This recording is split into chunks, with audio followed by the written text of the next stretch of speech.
Hi guys, Nisi Carmen here of What She Creating Enterprises, and today I will be showing you how to successfully fuse interfacing to your fabric. Interfacing here, our fabric that we're going to be using to interface, we have our damp press cloth, our iron, and so we are ready to go.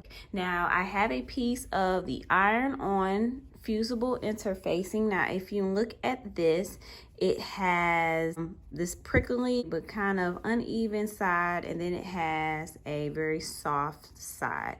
So we're going to fuse using the uneven side.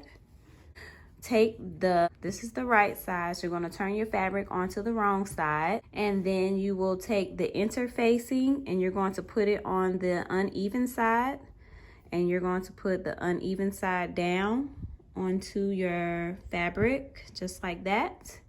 Okay, so this should be the smooth side of the interfacing.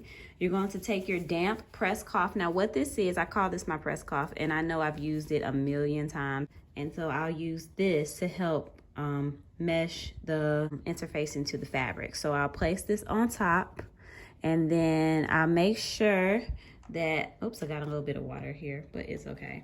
On my iron, I'm gonna put it on 3, because that's my polyester cotton blends, and then I want to make sure that I have my steam on my iron.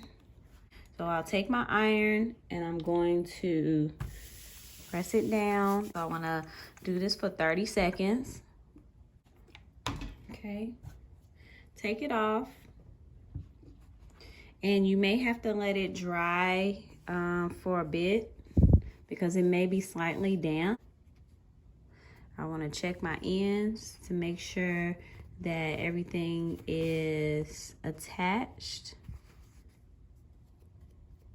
which it looks as though it is. We have our fabric that is fused with interfacing. Thank you for watching. Subscribe to our page, like our video, give us video ideas, and happy sewing.